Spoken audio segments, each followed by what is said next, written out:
अब आईएएस के एग्जाम में एक तरीका ये हो सकता है कि आप कहें कि भाई समानता होनी चाहिए, और समानता का मतलब ये है कि देश का कोई भी बच्चा जिसकी उम्र 21 साल हो चुकी है एग्जाम दे। एक दो बच्चों की कहानी सोच के देखिए। एक बच्चा है ए, एक बच्चा है बी। ए ऐसा है कि इसके पेरेंट्स जो हैं वो भी आईएएस हैं, फादर या मदर या दोनों। फिर ये हमेशा मेट्रो सिटीज में रहा है या रही है, दिल्ली में, जयपुर में, मुंबई में, और जो बड़े बड़े शहर हैं, इंदौर में, कभी कभी अहमदाबाद में, गांधीनगर में, ऐसे कुछ बड़े शहरों में, लखनऊ में, इन सब शहरों में ये बच्चा रहा है। अंग्रेजी माध्यम से पढ़ा है, जो कि बहुत स्वाभाविक है कि अगर उसके पेरेंट्स का प्रोफाइल ये है और बड़े शहरों में बच्चा रहा है तो अंग्रेजी माध्यम से ही पढ़ा होगा।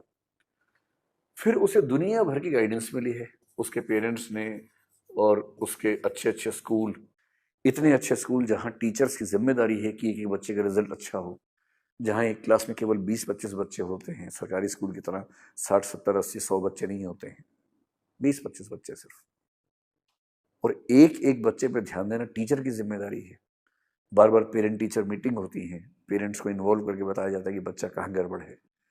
फिर जहाँ बच्चा इतने अच्छे स्कूल में पढ़ने के बाद भी काम ठीक से नहीं कर पाया तो उसको उसके पेरेंट्स ने बहुत अच्छे और महंगे टीचर से ट्यूशन्स भी लगवा दी हैं, ये सुविधा भी है।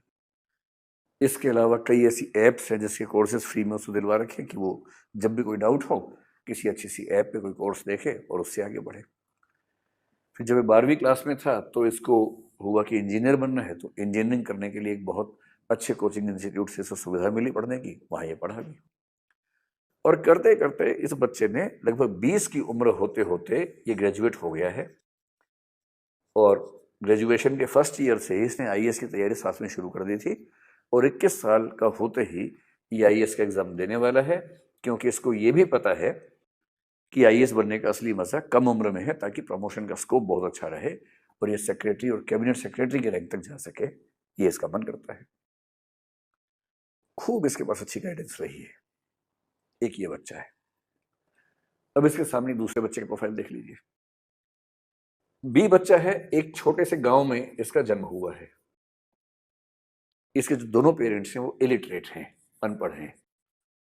उनको बेचारों को सामान्य समझदारी है जीवन के बारे में, लेकिन काला अक्षर भैंस बराबर है, पढ़ाई का महत्व भी नहीं पता। जब ये बच्चा 7-8 साल का हो गया तो सरकारी स्कूल में चला गया, क्योंकि गांव में आमतौर पर बच्चे थोड़ा लेट एज में पढ़ाई शुरू कर पाते हैं, कोई सपोर्ट सिस्टम था नहीं। यहाँ से जो रीजनल लैंग्वेज होगी, जैसे मैं कल्पना करूँ कि हिंदी बेल्ट का है तो इसकी क्लासेस हिंदी मीडियम में होती थी, क्योंकि टीचर्स को भी हिंदी ही आती है, अंग्रेजी नहीं आती है।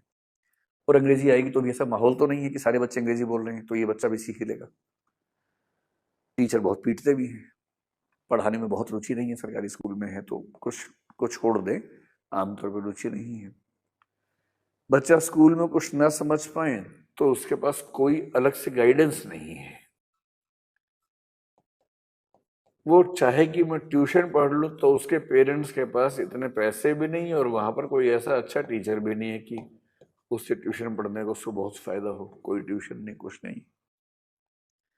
एक साल बच्चा फेल हो गया। फिर बच्चा जिस कॉलेज में गया उस राज्य में, वहाँ यूनिवर्सिटी का सिस्टम बहुत लेट चलता था, और करते करते ये बच्चा करीब 24-25 की उम्र में जाके अगर हो पाया तो ग्रेजुएट हुआ। ये बच्चा 20 में ग्रेजुएट हो चुका है और साथ में आईएएस की तैयारी भी कर चुका है। ये 25 की उम्र में जाके ग्रेजुएट हुआ है गिरते पड़ते किसी तरह से, और इसके परिवार से कोई सपोर्ट नहीं है। परिवार लगातार कह रहा है कि छोटी सी नौकरी पकड़ लो और शांति से बैठ जाओ। इसका मन इस बीच में करने लगा कि मैं कुछ बड़ा करूं, और इसको लगता है कि मैं भी आईएएस के बारे में सोचूं। कुछ लोगों ने इसको कहा तो इसके मन में ये बात आ गई। इसकी इंग्लिश इतनी खराब है कि इंग्लिश का पेपर क्वालिफाई कैसे करेगा, ये भी इसके सामने एक चिंता है। भाई इंग्लिश तो भारत में जो ग्रामीण क्षेत्र के बच्चे हैं, रूरल बैकग्राउंड के बच्चे हैं, उनके लिए तो आमतौर पर एक संकट ही है अंग्रेजी। उनको ठीक से नहीं आती, माहौल ऐसा नहीं मिला होता, और इंग्लिश क्वालिफाई की बिना आईएएस बन नहीं पाएंगे, तो इसको तो ये भी चिंता है। अब इन दो बच्चों के बीच में आपको तुलना करनी है, और ये तो गांव का लड़का, अभी तक हम मान के चल रहे हैं गांव की लड़की हो मान लीजिए, तो इसके पढ़ने की संभावना और कम हो जाएगी, क्योंकि 5वीं क्लास के बाद लड़की स्कूल में पढ़े यही कई पेरेंट्स को गवारा नहीं होता है।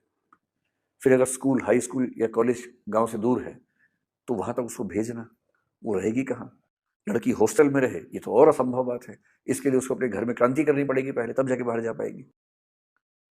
और ऊपर से मान लीजिए कि वो बच्ची एक ऐसे समाज से है जो समाज ट्राइबल या एससी कैटेगरी का समाज है, जहां अवेयरनेस का लेवल आमतौर पर और भी कम है। अगर ऐसा हुआ तो मान के चलिए ग्रेजुएट होने की उम्र 25 से शायद और बढ़ जाएगी।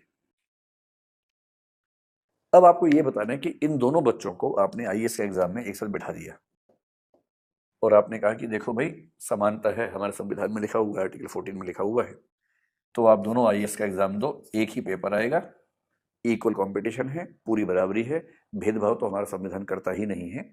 और 21 साल से लेकर 30 साल के बीच में आप एग्जाम दे सकते हो 6 बार। बीच में तो चल रहा था 21 से 26, अगर 21 से 26 करते ये बच्चे तो बाहर ही हो जाते सारे के सारे। तो गनीमत है कि अभी 21 से 32 से 30 था, 30 भी ठीक था वैसे तो 21 से 30 साल तक का समय है और आपके पास 6 प्रयास हैं, 5 प्रयास हैं, आप इक्वल हैं, फाइट कीजिए। अब आप ये बताएं कि क्या ये दोनों बच्चे सच में इक्वल हैं? और अगर मैं ये कहूं कि ये दोनों एक रेस में शामिल हैं और मान लीजिए कि ये रेस का ट्रैक है, यहां जाके रेस खत्म होनी है, तो क्या आप ये मानेंगे कि दोनों बच्चे एक ही पॉइंट से शुरू कर रहे हैं? या मैं ये कह सकता हूं कि इनमें से ये गांव वाला बच्चा यहां से शुरू कर रहा है और शहर वाला बच्चा यहां से शुरू कर रहा है? इसके लिए रेस को पूरा करने का मतलब इतना ही है, जबकि इसके लिए रेस को पूरा करने का मतलब इतना है क्योंकि इसको तो कुछ भी ऐसी सुविधा नहीं मिली जिस सुविधा की वजह से ये अच्छी स्थिति महसूस कर सके। अब आप ये बताइए कि समानता का सही मतलब क्या होता है और समानता के, इक्वालिटी के सही मतलब पे ही पूरी डिबेट चलती है। और एक कंसेप्ट विकसित हुआ जिसको हम बोलते हैं पॉजिटिव इक्वालिटी, यानी कि समानता का सकारात्मक अर्थ।